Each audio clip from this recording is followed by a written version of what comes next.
What did you think of that, people? How about that, eh? A 30-second countdown. I don't even know if that works. Listen, that's where your investment is going. We said we would up the quality on this show once we started the Patreon, and you can see it for yourselves, countdown and everything. If you're on right now, if you're on and you saw that 30-second countdown thing, let me know if it worked. So but first comment, if you saw that 30-second countdown screen after we went live, let me know if that works. Your money's not going to any waste, you know. Oh my gosh, the countdown's better than anything you're going to hear in this next 45 minutes or so. Yeah. So who's Shakes. Same thing though. 17-second countdown, same thing. As long as you saw the countdown, you know. Do you know why it was 17? It's because I pressed go live after I'd already started the countdown. So yeah. That's how we're gonna start it now. We're gonna create anticipation by doing a countdown. So yeah, everyone, welcome to the wrap-up show, Rumshot Diaries. If you're here, drop a comment just to say hi so we know who's about. Long live Captain Swing says it started at 4 seconds of the countdown. Yeah, so we'll put the countdown in as a regular feature. But Mash, I'm surprised, the wrap-up show's been today. We actually went into day 4. Well, do you know what? I don't know who's joining us today, but what I'm gonna say is that I don't want anybody. Some of you are definitely going to say so, but you know, in yesterday's play, Santokie, how like the commentators were trying their best to say things like there are a few positives for the West Indies to take from this tour, and I was thinking, don't beg it. You know what? Day four was the best day of cricket of the whole series, I think, for me, because it was only an hour, so it was short and sweet. But Josh De Silva was batting well. Alzarri Joseph just came out and thought, you know what, let me just swing. But he's actually playing really good shots. The New Zealand bowlers looked frustrated for a period, and then obviously there was a procession. But for once, it was a positive passage of play from the West Indies. You just felt optimistic. Particularly, I think, because Josh De Silva had come in for debut, was young. Alzarri Joseph was young, having a good time with the bat. So it was a good finale, but obviously the end result was as what we expected. It would have been nice for them to have gone over the line so we didn't lose by an innings. I think that psychologically would have been good. But in the end, to take it to day 4 was better than what I would have expected, considering we were, 124 for 8 at the end of day 2, about to follow on. I assumed day 3 we would have got bowled out twice, basically. So to take it day 4 was a positive. But when I say positive, I'm not saying, wow, yeah, it was a great tour. I'm talking positive as in it was like a 1 out of 10 tour, and that just made it up maybe a 1.5 or a 2 out of 10 realistically. Do you yeah, think... I'm like Shakes. Go to the next comment from Shakes. I'm like Shakes. Just glad we got past 300 for once. Like that. We said on day 1 preview, if we can put up one big score at least of 300, we'd be happy because it was a sign of progress. So shout out in that innings. Obviously, Jason Holder done a good innings. Your boy John Campbell stepped up. He wanted. Listen, he heard good things about Bangladesh. He wanted to get that passport, that ticket, and go out there. Oh no.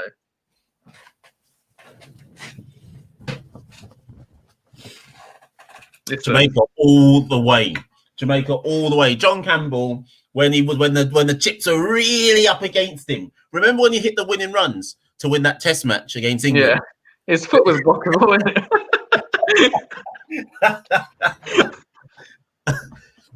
No. In fairness to John, because people say, "Oh, he's only done it when it really mattered." That's more than Craig Brathwaite did. So. It's a difficult one because you posted up earlier today the averages. It will be a very brave decision to now drop him, given he was second in the averages, or second in the not averages, second in the run scored. Yeah, definitely. So if we go through those averages, Jermaine Blackwood was literally double the next highest average. So he was 54. He averaged. John Campbell and Alzarri Joseph both averaged 27. They scored exactly the same amount of runs, 110, which is mad. Alzarri Joseph batting at 9, and he's the second highest run scorer for the side. John Campbell, as we said, the last innings was sort of didn't make up for his past performances, but it was a sign of some promise, his highest ever test score. But you could say, was it the fact that there was no pressure? He just thought, you know what, let me just go for it. Whereas obviously as an opener, your job is to soak up the pressure. So we'll have to see. I think that was enough to get him on the Bangladesh tour and be in the squad. But as you say, Brooks, who else? Brathwaite averaged 13, Roston Chase averaged 4, Darren Barber averaged 8. So generally an awful, even by the standards they've set in recent years, it was an awful tour for that top 5 batsman. Yeah, and I mean,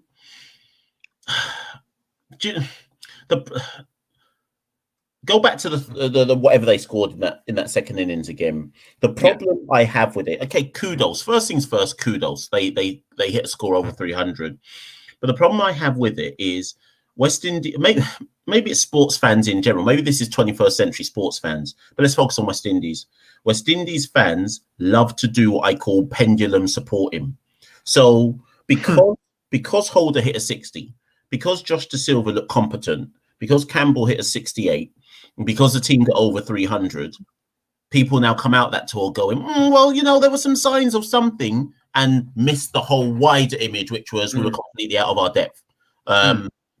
The wider tale is that we lost by an innings in both matches, and in fairness, deserved to lose by an innings. And actually, do you know, people talk about the drops, but the drops are the drops. They didn't take the catches, whatever. I hate it when people go, but if they'd taken their catches, it would have been a different match. They didn't. So it is what it is.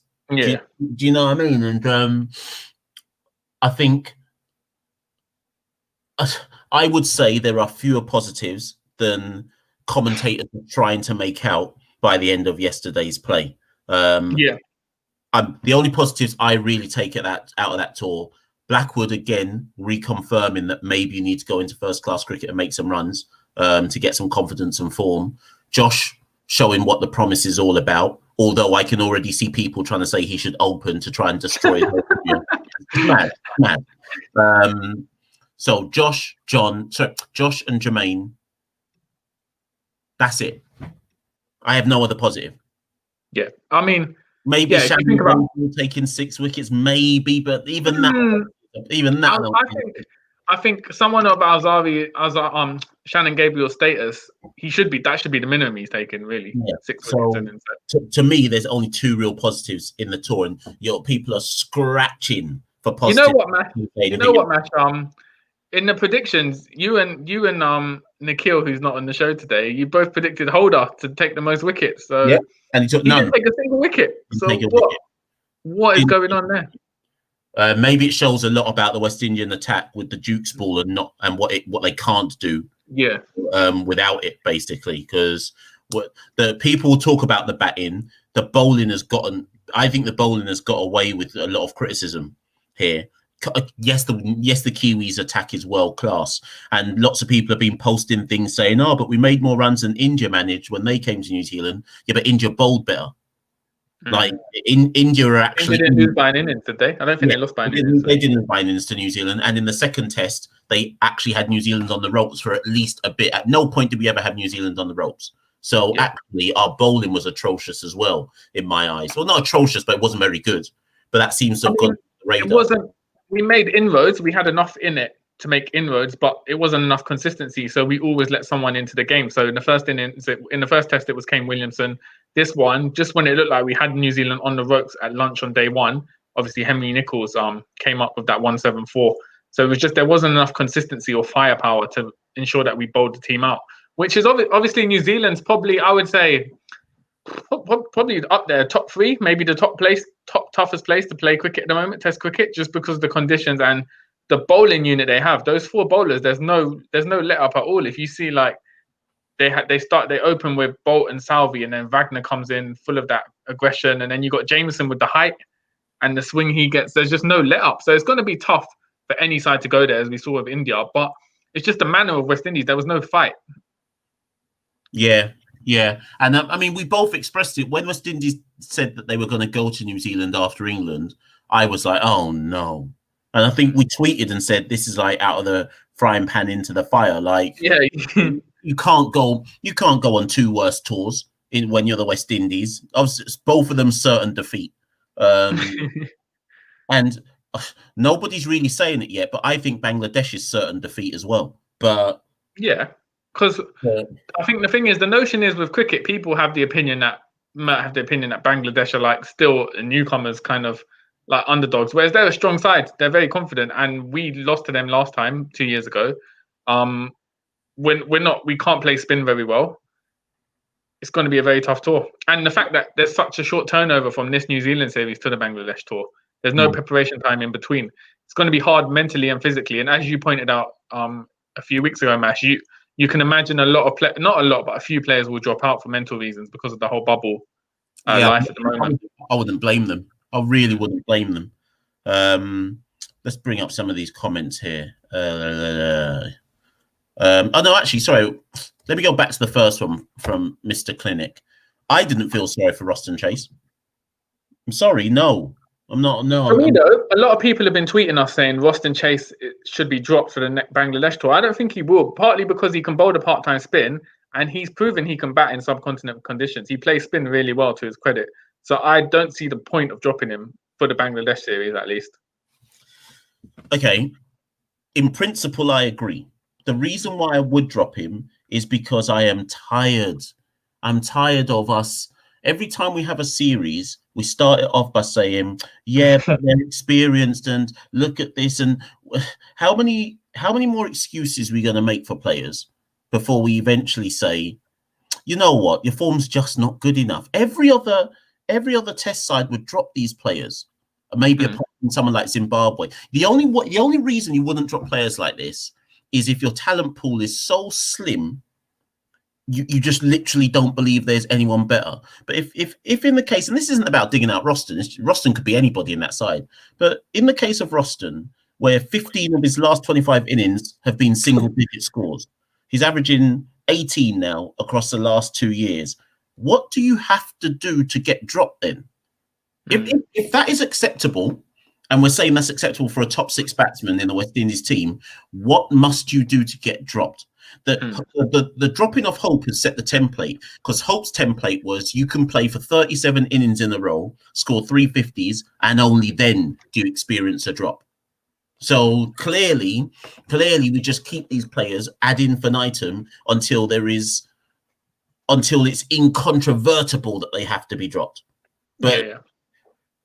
I think the difference is usually the past 2-3 years in the first class season, it always seems to have been like Devon Smith topping the run charts, and there was no options. Whereas this season was the first time where you saw young players putting up big runs. So Mayers, Mosley, Josh De Silva, Bonner. He's not young, but Bonner put up runs. So there were people putting their hands up and saying, "Yo, we can make runs." Now Josh De Silva has come in and made a transition from scoring at first class level into the test side.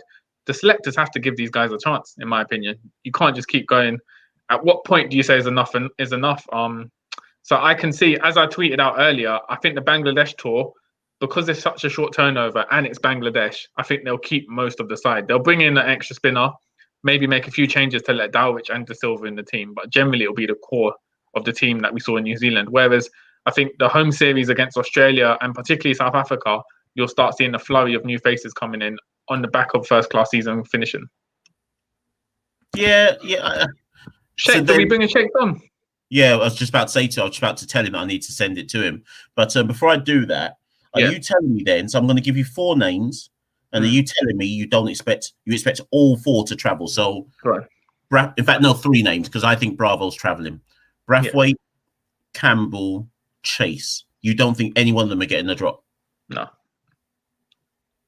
And that's not me saying. Oh yeah, no, I think there's a chance they can good performance. I'm just basing it on historical selections from the West Indies selectors. They've been very conservative.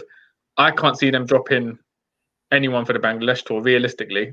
As I said, it'll be Holder and either Roach or Gabriel, and then 2 spinners. So Cornwall and probably Veersamy. That'll be the changes. In terms of the batting lineup, I can't see any major changes. They might tweak it to allow Dulwich in, as I said, but I don't think Brathwaite's going. Because are you telling me they're going to go with Mosley and Campbell in Bangladesh, for instance? But then, I mean, your argument makes sense. You wait till the home series. But I just feel like That's going to be the argument with Brathwaite. That's going to be the argument forever. Oh, but his experience, we shouldn't drop him. Oh, but his experience, we shouldn't drop him. At some point, you have to drop him. At some point. Right, I'm going to try invite Shakes. So I'm going to put a comment up. You talk on that whilst I try and work out. Shakes, I'm going to send it to you on Twitter, I think, this invite. So bear with me. Santokie, you might need to talk on this next comment as I try to sort that out. Bowling was often too short. Fielding was very sloppy at times. New Zealand a great team, but we let them off the hook too many times. I agree. A lot of drop. The fielding was very, very poor. I don't really know the reasons as to why, but if you think in first innings, New Zealand, we dropped Nichols twice, I think, and he went on to make 174. So again, big opportunity lost. Bowling was definitely often too short. Second test, they obviously missed Kamar Roach. Shannon Gabriel had to lead the line, but you felt that he was kind of floundering in that role. Just not, as Sheikh said in the previous comment, very, very disappointing. Even by the standards we've got for West Indian cricket in recent years in the Test arena, it was very, very, very disappointing. But as we said, New Zealand are a great team. Not to take anything away from them, it was a great performance by them. They were consistent. All their bowlers stood up, put in performances. I think it just highlighted the golfing quality, I guess, between essentially what is the number one Test side in the world at the moment and the number 8 side. Well, I was glad, actually. I can't remember who tweeted it, but for the first time in ages, I saw, it might even have been in a Facebook group, but it was in a Facebook group where for the first time I saw somebody say what I've been saying for years, which is, I beg we just play Ireland and Zimbabwe and I beg we just play them for a while.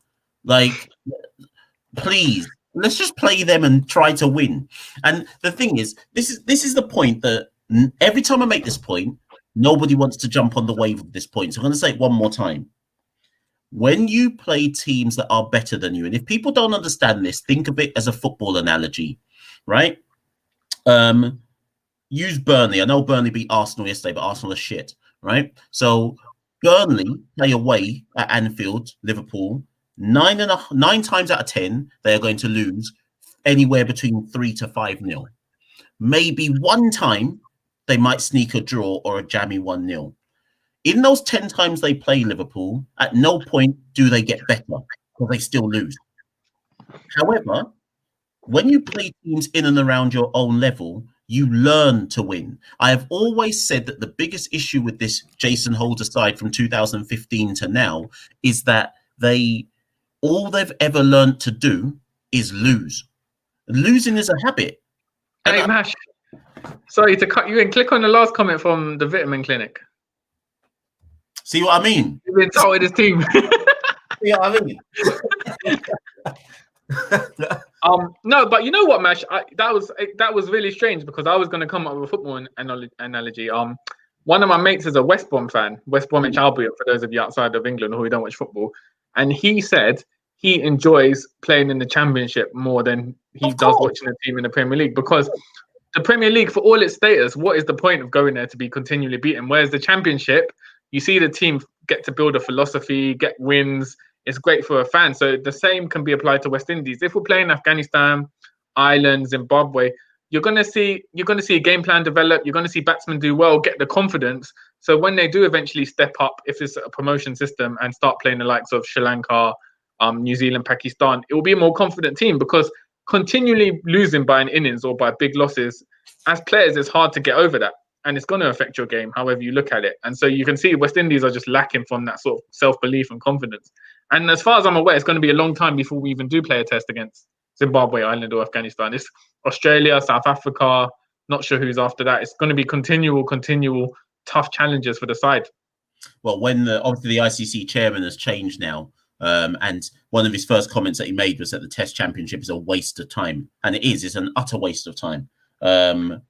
Cricket must be one of the few non-American sports where there is no promotional relegation. It just don't make any sense. Like, what is the point of Test cricket? I can't understand. Anyway, Shakes is in the background. Should I bring him in? Yeah, go on. Man, like Shakes. I don't know. Shakes. Evening. We don't even know what your name is. It can't be Shakes. You're just calling him Shakes like it's a legitimate birth certificate name. That's what it says on my passport, man. Is it no? Is it legit? No, Shake? no, legit, Ah. no, not at all, man. Not at all. We'll go by Shakes. Yeah, we're gonna agree. We won't loud up your government name. We'll just... Yeah, nobody needs to know that, man. That's cool. So Shakes, how long have you been following West Indies cricket for? God, I guess I kind of got into West Indies cricket when I was, I want to say 11. Okay. My stepdad is the one who kind of got me into it, really, because he met my mum when I was 10, and there was like a number of things that he kind of taught me. And one of those was kind of a love of cricket, and in particular like Caribbean cricket and West Indies cricket, because he used to play for like his local his village team in Grenada. And he just is just like cricket mad, so he kind of got me into the sport from there. And then it just kind of stuck with me ever since. As soon as he taught me about the sport, I then was like, I wanted to play it in school and all sorts. And then it happened around the time that Brian Lara started to emerge as the genius that he was as well, and that kind of just mesmerized me as well. I remember watching the time he broke the record first time on TV, and just being absolutely like kind of captivated by it. And then my stepdad kind of retroactively taught me a bit about kind of the older West Indies teams of the past, of Clive Lloyd's sides and things like that, and that's how I kind of got into it, really. And the passion has just kind of stayed with me ever since. But I'm a very rare breed, because I grew up in Peckham in South London, and you could not find too many people like me in Peckham that were interested in cricket. As I said on one of the previous shots, it's kind of me and my cousin, and that's it, really. There's not really too many people from my background who are cricket fans. The only people I can really talk cricket with is my Asian mates. Like they're the only ones I can talk cricket with. The rest of my friends, they look at me funny whenever I mention the C word. So yeah, that's it, really. I love that. We're both South Londoners as well, so we can completely agree with your story. Yeah, I don't, apart from Santokie and anybody we've met via Twitter, I don't know. and my family back in the Caribbean, I don't know anybody. I don't know British Afro-Caribbean who still likes the West Indies team, who's not from our parents' generation. Yeah, basically. We've all given up. Yeah, it's strange. It's because I was talking to, after I spoke to you guys initially, I was talking to the missus about it as well. Because she's from Grenada as well. Well, her family are from Grenada. And we were saying, it's weird that specific part of Caribbean culture has kind of become disconnected from us. There's other parts of our culture that are thriving over here in the UK, but specifically when it comes to like cricket and Caribbean cricket, that just kind of seems to be completely removed from people of a Caribbean origin in the UK. And I don't know, if it's racism that played a part in it, whether it's class and the fact that we kind of look at cricket as a posh person's game, or I don't know what it is. I don't know what the thing is that has caused this massive kind of disconnect. But as I said, all of the people that I know of, Caribbean background, like they have got zero interest in cricket, zero. Apart from if there's a World Cup on. If there's a World Cup on, and it looks like West Indies might be doing all right, and there's the opportunity for a bit of bacchanal and a bit of a party, then yeah, they'll go along to it, and have some rum and what have you. But otherwise, people just aren't really that interested in it at all, which is, it's just really strange, and I don't know what the reason is why. Yeah, I think a lot of people have asked that question, but no one's ever really come up with an answer. I mean, I guess when you look at, as you mentioned, like Asian communities, Indians, Bangladeshis, Pakistanis born in England, like cricket's like their main link toward their identity with those countries. Whereas obviously with the Caribbean, it's just like there's been a direct cut from like our parents' generation to our age group. And there's kind of been no explanation as to why it happened. As you said, it could be with social class or kind of the history of racism and stuff like that. But is unusual because, as you said, it's a rare breed to find British people who are not our parents' generations who are still into West Indian cricket. There's probably about about 6 of us, 7 of us, maybe. I think in the whole UK there's about 12. So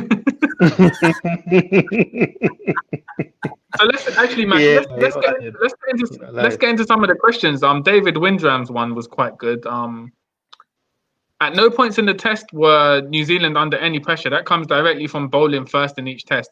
Potential of few early wickets is outweighed by the risk of test being lost early. So, Mash and Shakes, I guess, what do you think about Holder choosing to bowl both times? Do you think he made the right decision, or was it just a lack of confidence? The first test, I'll excuse him because he saw the green deck, and I think even what's his name, Kane Williamson said, yeah, we would have bowled first as well. The second test is inexcusable. Having made the mistake the first time round and seen what New Zealand did, even if you say, oh, but Kane Williamson made 250 of them, whatever. And maybe he got duped by the fact that because Kane wasn't in the team, they'd be able to make inroads. But if you take these 2 tests, take the 3 in England, he came under heavy criticism and scrutiny in England for continuing to bowl first, particularly when the bowlers hadn't changed. I think it indicates a negative mindset that Holder must have. It's almost as if he's playing defensive cricket. I would rather in the second test have seen us bat first, and even if we'd got blasted out for 150, I think most people's take would have been, yeah, we would have got blasted out regardless. So, but at least we put some runs up on the ball, something like that. That's my take, anyways. Shakes, what are you saying? Yeah, no, I completely agree. 100%. I think going back to the first game, to the first test match, I think it was understandable that he would look at those conditions and think, yeah, it might be worth having a bowl here, like as Mash said, green top, slightly overcast a little bit. This could work out in our favor. But yeah, as said, once you were in that game and you saw how it played out, to then go and make the same decision again kind of smacks of, I mean, I don't even know if it's offensiveness, but he just seems to have like no confidence at all in the batters. And granted, that's understandable considering we fold like a back of cards anyway most of the time when we're batting. But as Mash said, like at least if he tried it and we went out there and we got out for 170, 180, people would say at least, well, at least he's trying something different. At least he's tried to put down a marker and say, all right, we're going to stamp our authority on this game from day one. Let's see, if you guys bowl us out, then fair enough, you bowl us out, but at least we push the boat out and try to have a go. Whereas it just seemed to me like bowling first again in the second test was just kind of the easy way out. And I felt that it was kind of emblematic of his performances as a whole throughout the test as well, because his bowling in the first innings at times I found quite frustrating, because it seemed to be almost as if he was bowling to not get hit rather than take wickets.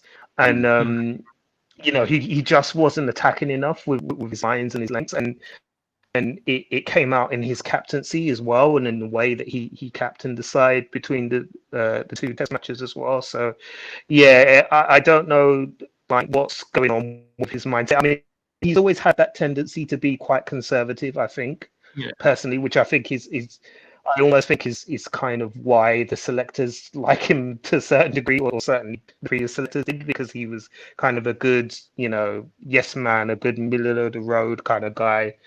But I think, we've gone as far as we can, I think, is where I'm at now with Holder in general and with the decisions that he made across the 2 tests. I'm kind of with Mash now when I put up hashtag Holder out. in the chat, like I bang her out in the chat. But I think we kind of, as much as I do like Jason, I think we've kind of gone as far as we can in terms of his captaincy, because we're just seeing nothing different. I mean, even I don't know if you guys saw the comments that he made in the press conference after the game as well. But again, it was all kind of stuff he's been saying for the last sort of 5 years, and it was just kind of like, yeah, but we've been here before, Jason. Like, where are we going now? Like, what is your I'd love to hear his honest, genuine thoughts. So maybe these were his honest, genuine thoughts on how things played out. But that's the line. I would like to hear, That's what frustrates me. Stop saying the cliched line of, we've said this before, we just have to get better. Say what you mean. When we lost the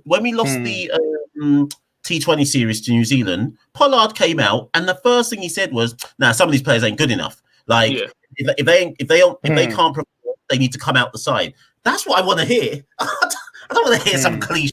I want someone to tell me exactly how it is and say, you know what, this isn't good enough. Certain people, they've had enough chances, and it's time the selectors looked at it. Like, say something. No, I agree with what Sheikh said. I think Holders never really seem to have a plan B, or he's not very reactionary to what's happening on with the field. But at points, I think we've given him the benefit of the doubt because he has been a young captain and on a learning curve. But at this point, it's been 5 years. He's 29 years old. You ask yourself, what else can he offer as a captain? How is he going to improve if he hasn't done it already after 5 years? But as we've discussed on previous episodes, it's just the lack of alternatives is the main issue. But even in regards to that, can that be held up as a valid excuse to keep him in place? That the fact there's no one else. Yeah. So there's but I guess it links back to your point, Santokie. Even if all of this is true, I don't think, unless Holder opts out of Bangladesh because he's tired. I don't think he will. I don't think he will because he's a captain, so I don't think he will. I think if they did make a change, again, I think this is all happening in the summer. If they were, summer series would be the perfect time to say, okay, it's time to start afresh now. We're at home. Let's bring something. Let's have a new approach. But do you remember after England, the England series, Santokie, when I said bring Pollard into the test team and everyone was just laughing? Do you know what? I'm saying it again, but this time I'm being actually serious now. I'm being legitimate serious now. Bring him in and tell him to captain. You know what? Yeah, it doesn't actually seem as comical as it was at the time, because obviously there's just the way things are going. But if we look at Carter Kaya's comment, Bangladesh have mastered their conditions, 2 off spinners and 2 left arm spinners. If we don't think out of the box, it'll be 2 more innings defeats. So we've had the A games being played in New Zealand. I think West Indies lost the second one to New Zealand A, but there were some decent performances. Mash Shakes.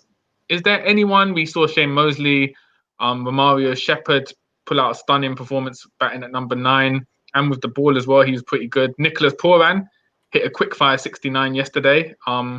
Is there anyone you would bring in to the test side from that A side at the moment?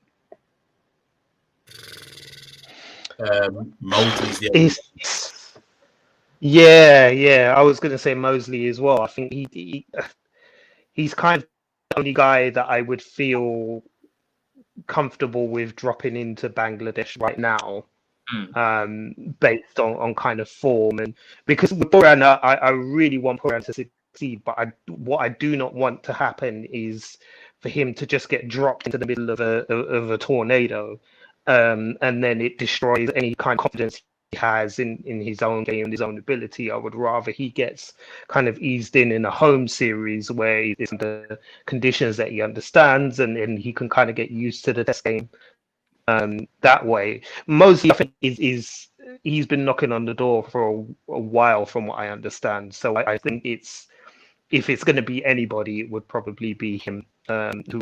I mean, I imagine Cornwall's going to go anyway because he's a spinner, so he will go. But yeah, Mosley is probably the one guy I would say is kind of ready to kind of go straight into Bangladesh, and I wouldn't feel as worried about Mosley's long-term prospects if he went to Bangladesh and it didn't work out for him. Whereas with Pooran, I don't know, as said, because of the amount of talent he has and the potential he has, I would rather he's kind of eased into Hungary than kind of drop straight into Bangladesh, and then it goes wrong. You know, he gets on some rank turning pitches and can't cope, and then that's that for him. So yeah, probably Mosley for me.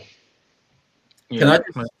Can I just point out that the last time we were in Bangladesh, which was this time 2 years ago, our 4 scores in the 4 innings, 2 test matches, were 246, 139, 111, 200 and 230.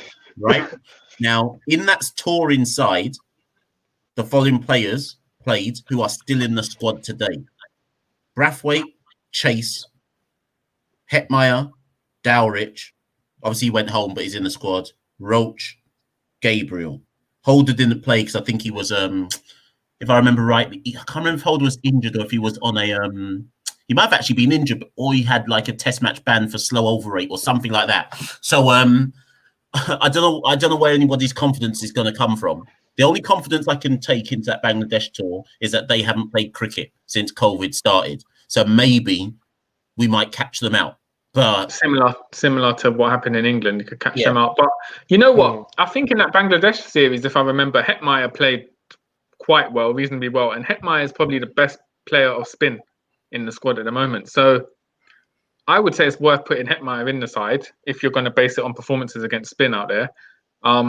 Pooran, as you said, I think it's still too early for him to come in, but Hetmeyer is definitely worth a shout. Yeah, just looking at his scores, so he got a 64, 29, 39, and 93. I think he was the top scoring batsman for West Indies on that tour. But there was a point here I just want to touch on. What does Pollard know about Test cricket? Nothing. How do you know he knows nothing about Test cricket? If you mean because he hasn't played it, I don't see what your point is. Because if people can say that Pooran can walk into a Test side, what's he know about Test cricket? Really and truly, what does Pooran know? After these 2 matches, that would have been his 4th and his 5th first-class Test match ever.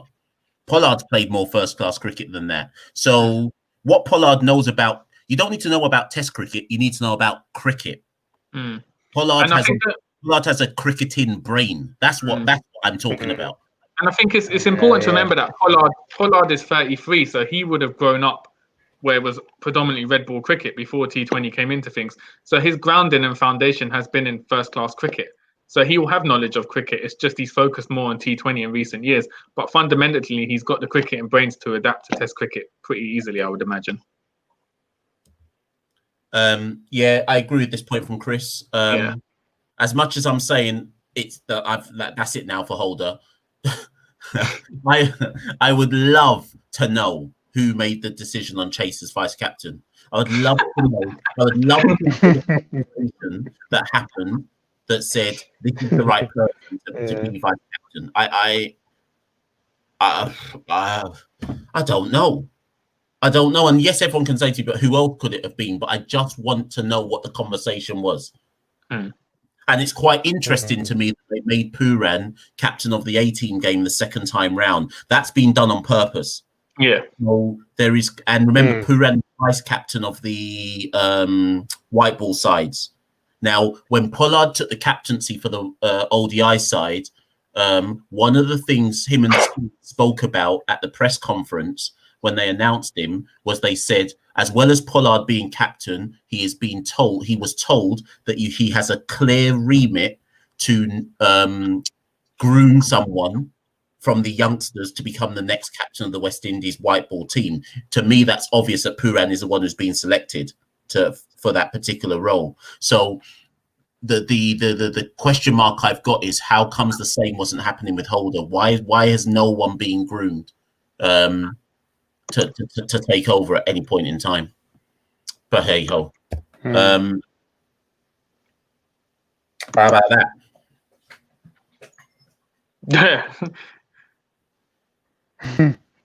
Good point. Yeah, so he's won 13 tosses, not 3. So luck's been on his side before the game. It just hasn't really paid dividends during the games. Yes. Sorry, I'm still looking at Yeah. I'm still Chris says that Holder made the decision to make Chase captain. And Vitamin say that Chase is one being groomed. I just none of it makes it links back to what you said. Fundamentally, the core of this test side is Bayesian. So they're obviously you would assume they're quite good friends. It's not a massive island. You would assume they know each other well from youth level playing together. So do you think it's a case of pretty much Holder basically being afraid to make decisions because it's his friends or people he knows well, or just there being too much of an influence of a particular group of players were from one island in the side at the moment? Because if you think about it, Shea Hope, it was like how he had to fail so many times, and it was almost as if it was a reluctant drop. It was like, yeah, we'll drop you, but if you make any sort of decent runs in the first class season, you're back in the side. It was almost like that. I don't know how to truly answer this one, other than I have always assumed that there is some kind of friendship thing going on in this squad. In the England series, 7 of the starting 11 were from Barbados. That's not me digging out Barbados. I'm just saying facts. 7 of the starting 11 were from Barbados. Lots of those players went into the England series having already been failing for quite a while. And out of it, the only person to be dropped was Hope. And like you say, Santokie, it came off like we don't even want to do this, but we're in a position now where we can't justify carrying him to New Zealand. But then on the flip side, Barbados are the reigning first-class champions in the Caribbean. So there is another argument which says, of course, 7 of the players would be from Barbados. They're the dominant team in the Caribbean. But when Guyana were dominating first-class cricket for 4 years, you didn't see many Guyanese in the team. So I don't know. I don't get it. I don't get it. And that's the other reason why I think if you have a fresh face there who has a fresh look at it, I'm not saying Holder's picking this or allowing his friends to be picked. I'm not actually making that argument, but I think if you've got new eyes there, I wouldn't be surprised to see some of them have to then be dropped and just be like, well, you're not. Like, there's no reason to keep you. There's no reason to keep you in the team. I don't know. I really don't know, but it's suspicious. Yeah, definitely. Yeah. It's funny. I used to before I kind of discovered you guys and kind of realized there were people out there in Britain who were doing this thing. I used to follow a forum called CaribbeanCricket.com, which was mostly kind of like it mostly seemed to be expats who were in the United States, although there were some people who were actually in the Caribbean who were members as well. And my goodness, that place was like it was like the worst kind of YouTube comments like page. Yeah, I know YouTube comments. Yeah, they used to get wild there, and they constantly used to accuse like the Bajans there of there being a Bajan mafia in the West Indies team, and that's why there's so many like Bajans there. There's these Bajans that are bringing down the team. If you had more Trinis in it, then it would be better. And there would just be constant island wars, and then they'd start on the Jamaicans, and the Jamaicans would start on them, and there would be this one kicking off as well. And they'd be like, "Oh, shut him out." And then there's me in the background was saying, "Well, I'm not saying like my folks are from Grenada because I'll get destroyed anyway." Because it's not like we have an illustrious history of cricket, but there was always this kind of like this factional kind of it's it's because the Bajans are running things in West Indian cricket. That's why so many Bajans are there and are being allowed to fail. And I, looking at it as a kind of outsider, was kind of like, well, while it's tempting to see why that could be, why people can make that conclusion, I'd be loath to kind of stand up and say, yeah, it's definitely a Bayesian bias, and that's why some of these guys are being allowed to continue. That seems almost a bit too simplistic an answer for something that is clearly a complex problem that's been going on for a while. And as you said, when Guyana was dominating domestic cricket, it wasn't like we were getting loads of Guyanese in the team. So, it doesn't really add up really. So I don't know, but yeah, it's been it's something that's definitely I've noticed as well, and have wondered like, this does seem a bit odd. But then maybe as Mash said, the fact is the Bajan team have been dominating first class cricket. So if they're the strong side in the region, then perhaps it stands to reason that you would go for players from that island. But yeah, it's a tough one to answer without getting sucked into the inter-island rivalries and the conspiracies and everything else. So yeah, I don't know. I was going to say that's a very balanced opinion from Shakes there, because I'm not going to lie, when I saw the Grenada flag on his Twitter profile, I thought he'd be coming on here shouting for Devon Smith or Andre Fletcher to get in the test side. those legends of the game. Yeah? Listen, you cannot go anywhere on the island and say a bad word about either of those two. Then people will not have it. To be fair, I don't want to hear it. To be fair, it feels like Devon Smith's been in the top 5 run charts every first class season for about the past 30 years. Every year on year. Yeah, that's the thing. The guy is always like somewhere towards the top of the regional charts. And yeah, it's really weird. I mean, even when I was last in Grenada in 2019 and talking to people, they're still kind of like, no, I can't see why Devon still can't get a pick. Can't see why he can't get a pick. And I'm like, are you serious? Like, seriously? Like, I mean, I know that's our guy, and we got to back our guy. But come on, like, really? you think he should still be in the team? And they're like, yeah, man, yeah. Why can't he be in the team? So yeah, I don't know. I don't know where they're going with that one, but yeah. So I got something to I'd say let's wrap up on this one. Player ratings for the tour. I'm gonna write a more developed piece on this, like I did after the England tour, in terms of what should possibly happen going forward. But player ratings, let's go through all the people that featured. After the ODI one, Santokie, I was giving out loads of zeros. So not ODI, sorry, T20. So test series, let's go. Starting from the top, Craig Brathwaite, and hold on, before we give these scores, let's just make sure that we actually have the actual proper data of what they actually contributed on the tour. So Craig Brathwaite, in fact, you might have it in front of you, Santokie. What's that there? In the first test, he scored. There we go. He scored 21 and 10, and in the second test, he scored 24, and I think it was a duck. Yeah. I think it was so a average 13. He averaged 13. Craig Brathwaite, 2. To average 13 as an opener, and an experienced opener. 1. All right, Shakes. Yeah, 1. He was very poor.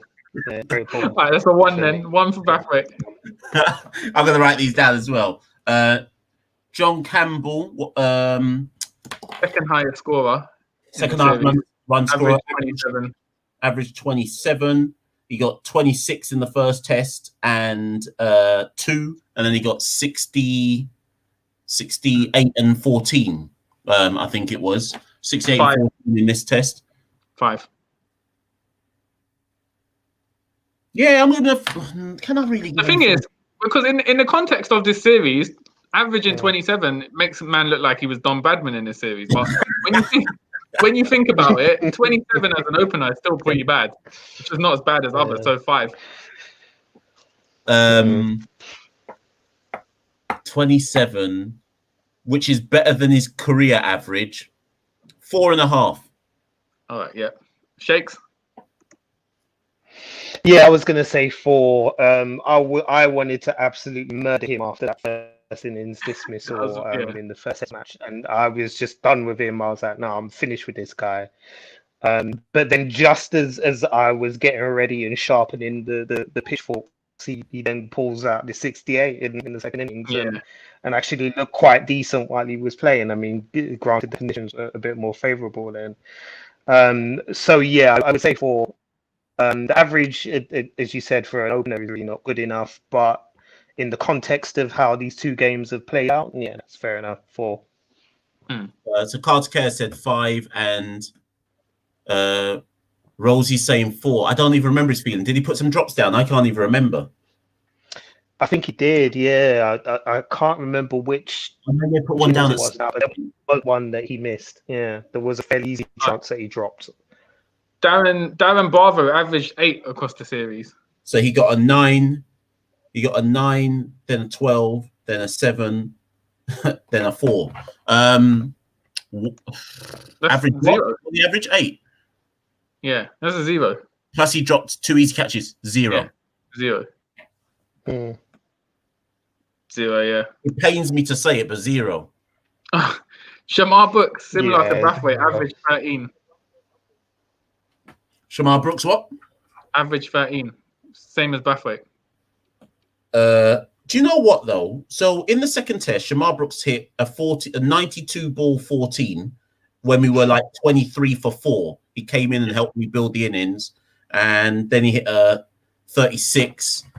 He actually looked better than his average suggests, but he still averaged 13. What did I give? Who same as Brathwaite? What did we give Brathwaite? I gave him 1. Do you know what? Shamar Brooks, because I think he played the situation every time he came out, 3. Even though that's outrageous because he averaged 13. But I do. I think 2. I mean, same as Brathwaite. I swear he looked. Jake, what are you saying? Yeah, 2 as well, because I think whilst I do accept what Mash is saying about how he played the situation in that first innings in the second test, ultimately the average again is just that's not good enough for a test match series. It really isn't. And I do like Brooks. I really do. All right, we've ducked out a 0 to Bravo as if that was the worst performance on tour, but we've got Rustin Chase coming. You know what? Actually, Chase 0. It's got to be 0. He got a pair in the last test, and I think he averaged 4 overall. He did get 2 wickets, but even then, it's slightly misleading because it was the last 2 wickets of the New Zealand innings when they were just swinging to get runs as quickly as possible. Yeah, that was just 8 wickets. That was so Chase would have to be a minus, not a specific number, just a minus. Like it wasn't even worthy of a 0. Yeah, it's not. Yeah, because Bravo's a deserved 0. Chase has to be like -1. Like, in fact, Ken said it just as I said that. He's got to be -1. Yeah, -1. All right. Next one, Mash. I'll let you take lead on this one. Blackwood.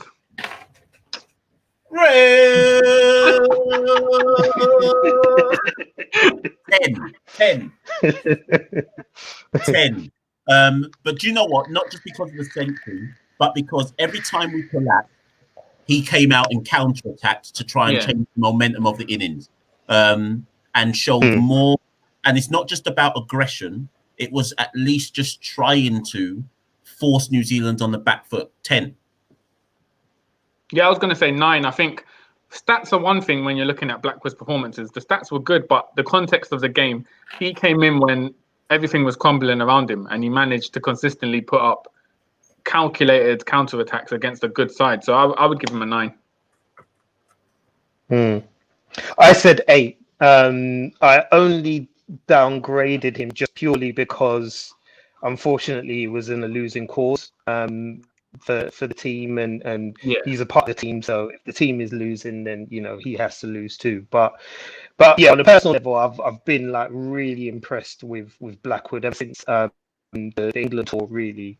And you know, and he's completely transformed for me. He's gone. Well, he's not completely transformed, but you can clearly see where he's shifted his mindset. And you know, it's not his technique so much that he's changed; it's his mindset and it's his way that he builds his innings now. And looks to try and occupy a crease. And you know, I love that. I love to see that. And as you said, he came in and he counter-attacked at a time when we really needed it. So yeah, for me, he's got to be one of the first names on the team sheet now. Wherever we're going, he's got to be there. Definitely. And next up, we got Mach's Virgin, Jason Holder. Unfortunately, didn't get any wickets, but he did put up some performances with the bat. 61 in the last innings. I think he was not out in the first test for one of the innings, so he averaged about 34. So not too shabby with the bat. Unfortunately, didn't perform with the ball. So what would we give him? So, God, I'm also including his captaincy and evaluating him as well, though. So, no wickets, 3.5. Wow. I was going to give him 5. Yeah, but it's also about the captaincy. Yeah, bowling both times and no wickets. He's in the team to take wickets. Shakes, what are you saying? What are you giving him? No, in fact, yeah. In fact, no. You know what? You're right. I was going to say 5, but I'll downgrade that to 4 because, again, the captaincy annoyed me across both games. He made some really silly decisions.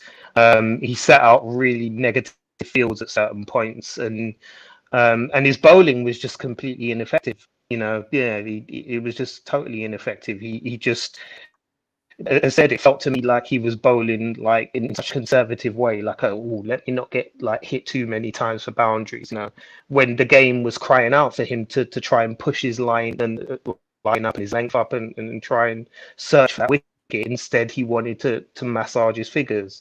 Yeah, he batted okay. He did. So you know he'll get some credit for that. But yeah, 4. So Carter Care says 1 with ball, 1 with captaincy, 5 with bat. So Carter Care will give him 2.5 overall. So next up, Josh De Silva debut. Obviously we can't count Dowich, even though he technically was in the first test. He got injured, so we can't really count him. He didn't play. Josh De Silva came in for the second test, performed really well with the bat, behind the wickets as well, was solid as well, solid hand. So I would give Josh De Silva an 8.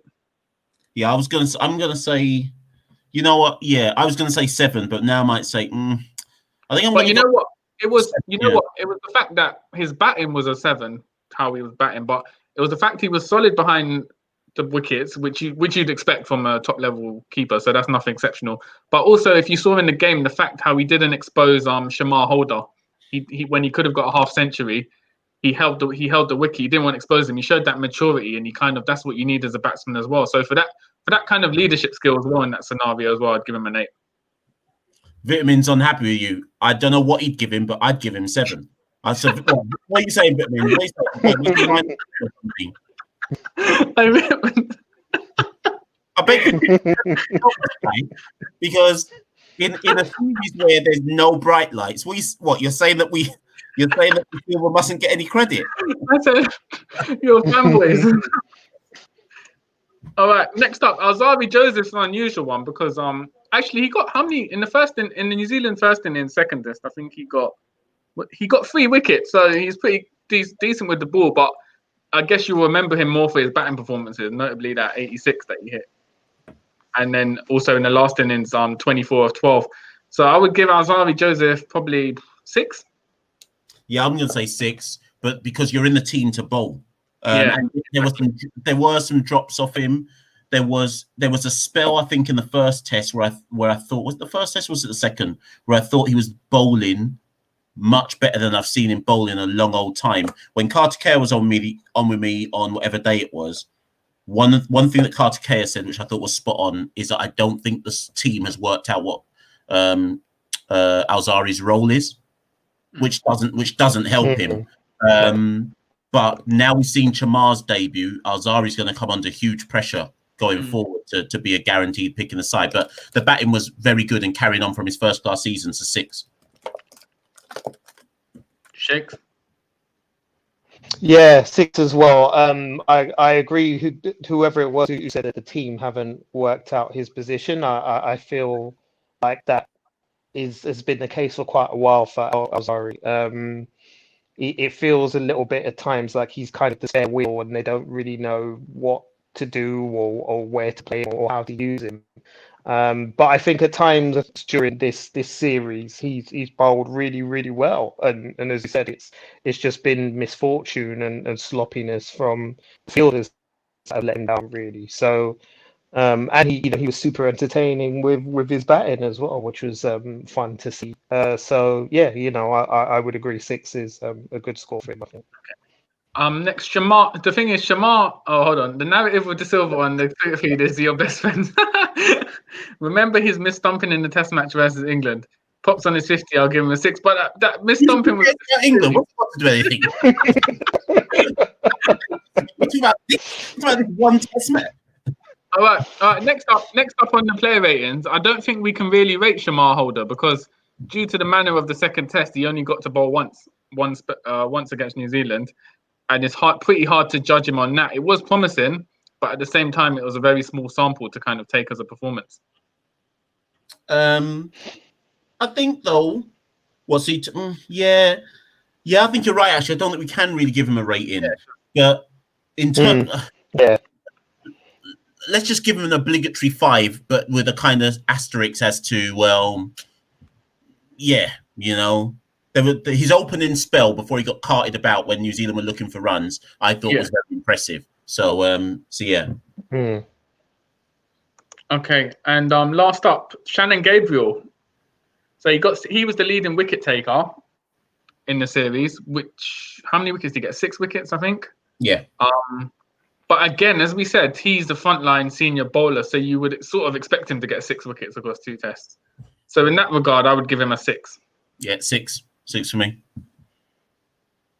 Yeah, same 6 for me. I think he did all right, but I guess because of, as you said, because of his stature and because of who he is within the West Indies team and what he's expected to do, all right is fine, but it's not anything obviously that's going to change the match for West Indies or change change the position that they were at in the game. So yeah, he did his job, but nothing really kind of extraordinary that stands out about this. So 6 is a fair score, I think. So yeah, 6. So I think that sort of runs up today's show. I think what we'll do is, rather than look at selections for the Bangladesh tour, that could take another hour of back and forth debate, we'll do another Rum Shot Diaries previewing who would we pick for that tour and kind of what we think is going to happen as the team goes for Bangladesh in the coming weeks. So I guess, Mash, what would you give the rating of this tour from a West Indies point of view if you had to grade it? 2 innings defeats. The last New Zealand, we lost by an innings and like 200 and something runs. So New Zealand's are the best team in the world currently. What happened is what we expected to happen, but it was still shit. So 0. 0. Yeah, it's a 0 from me. I was gonna say 2. It wasn't an absolute disaster, but at the same time, it just wasn't good, was it? Let's be honest. It really wasn't good. So yeah, it's gonna have to be a 2. But nevertheless, that won't put us off watching West Indies cricket. We move forward.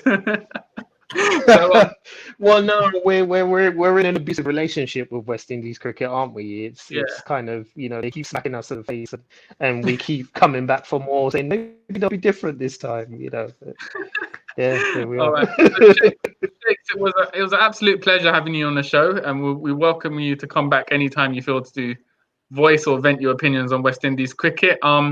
Vitamin Clinic, if you hang on as well, we'll send you the link to jump on after we're recording for our chat with yourselves. And Mash, any final words for this episode? Yeah, it's like you say, or like Shakes was saying, we carry on rallying. Like, you might think some of our kind of thoughts or words are brutal. Like, we know they're not a good side, but we still rally. And Bangladesh, we'll rally for Bangladesh, and we'll keep on going, and that's what we do. That's what we do as West Indies supporters, rally around the West Indies. Cool. Yeah, so I think that was a great way to summarize it. Rally around the West Indies. We'll be back for the Bangladesh tour, even though we'll probably lose by an innings in both of those tests. We'll be back for that with the same energy. Indeed. Laters, people, and look out for an update as to our next show and podcast. Thank you all, and good night.